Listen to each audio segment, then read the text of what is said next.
On behalf of St James Ethics Centre, the Wheeler Centre, the Melbourne Food and Wine Festival, The Age, the City of Melbourne and the ABC, all of whom have worked together to make this event possible, I'd like to welcome Philip Woolen.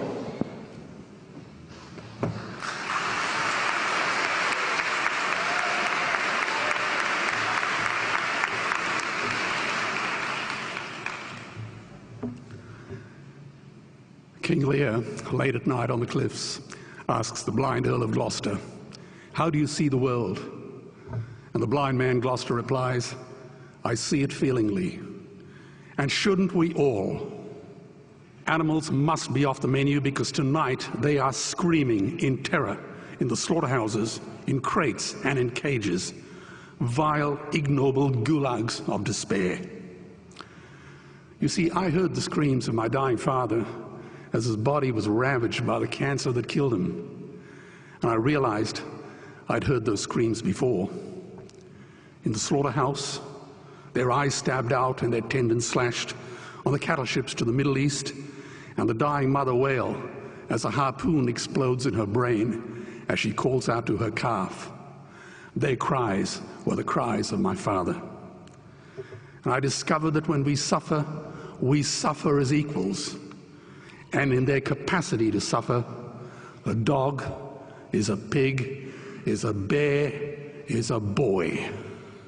Meat today is the new asbestos, more murderous than tobacco. CO2, methane and nitrous oxide from the livestock industry are killing our oceans with acidic, hypoxic dead zones. 90% of small fish are ground up into pellets to feed to livestock. Vegetarian cows today are the world's largest ocean predators. The oceans are dying in our time. By 2048, all our fisheries will be dead, the lungs and the arteries of the earth. Billions of bouncy little chicks are ground up alive simply because they are male. Only 100 billion people have ever lived. 7 billion people live today. And yet we torture and kill 2 billion sentient living beings every week.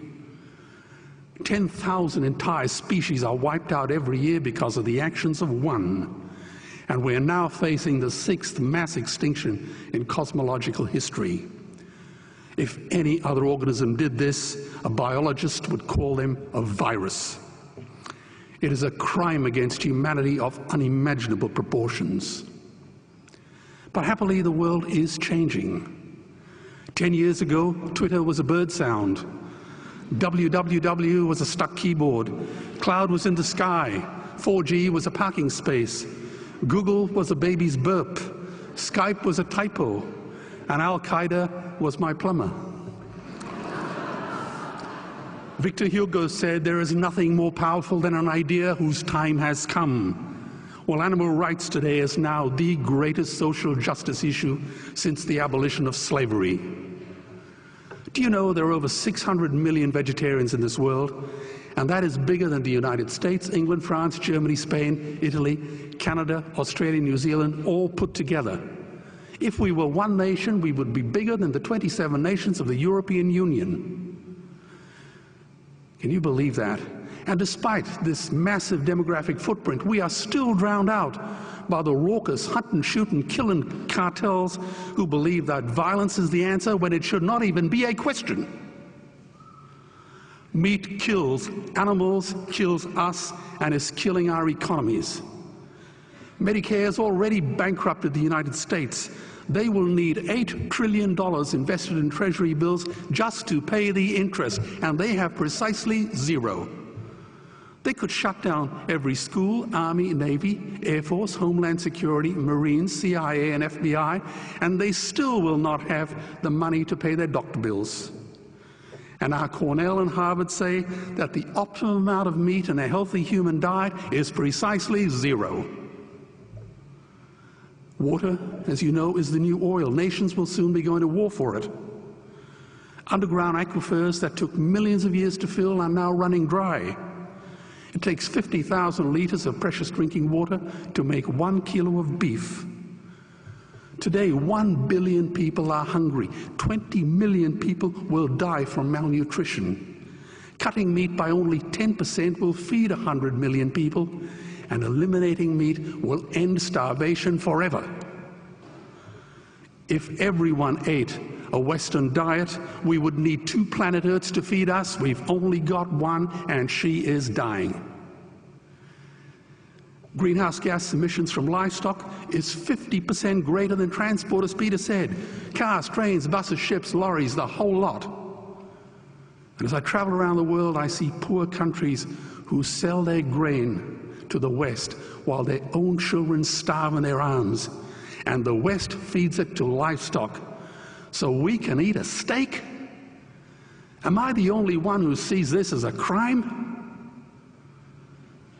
Believe me, every morsel of meat we eat is slapping the tear-stained face of a hungry child. When I look into her eyes, do I remain silent? The earth can produce enough food for everyone's need, but not enough for everyone's greed.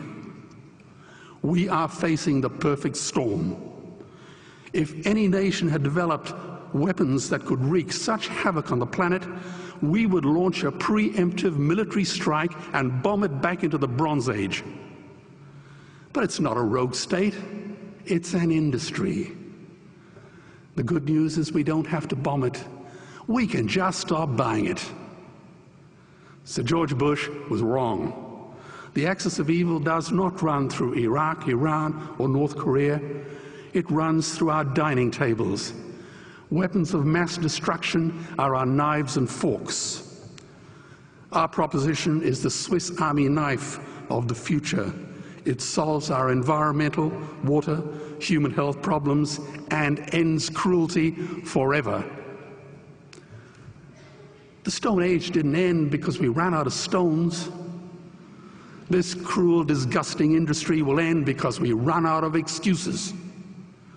Meat is like the 1 and 2 cent coins. It costs more to make than it's worth. And I come from the bush. Farmers are the ones with the most to gain.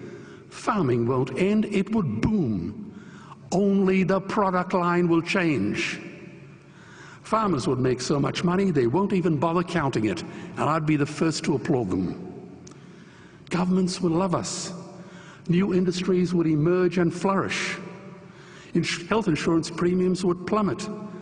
Hospital waiting lists would disappear. Hell, we'd be so healthy, we'd have to shoot someone just to start a cemetery. So tonight I have 2 challenges for the opposition. 2 challenges. Meat causes a wide range of cancers and heart disease. Would they name one disease caused by a vegetarian diet? And 2, I'm funding the Earthlings trilogy. If the opposition is so sure of their ground, I challenge them to send a copy of the Earthlings DVD to all their colleagues and all their customers. Go on, I dare you.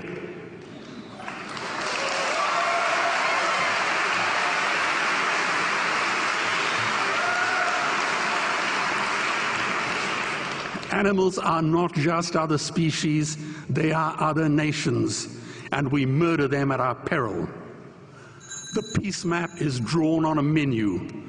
Peace is not just the absence of war, it is the presence of justice. Justice must be blind to race, color, religion, or species. If she's not blind, she will be a weapon of terror. And tonight, there is unimaginable terror in those ghastly Guantanamos we call factory farms or slaughterhouses. Believe me, if slaughterhouses had glass walls, we wouldn't be having this debate tonight. You see, I believe another world is possible. And on a quiet night, I can hear her breathing. Let's get animals off the menu and out of these torture chambers. Please vote tonight for those who have no voice. Thank you.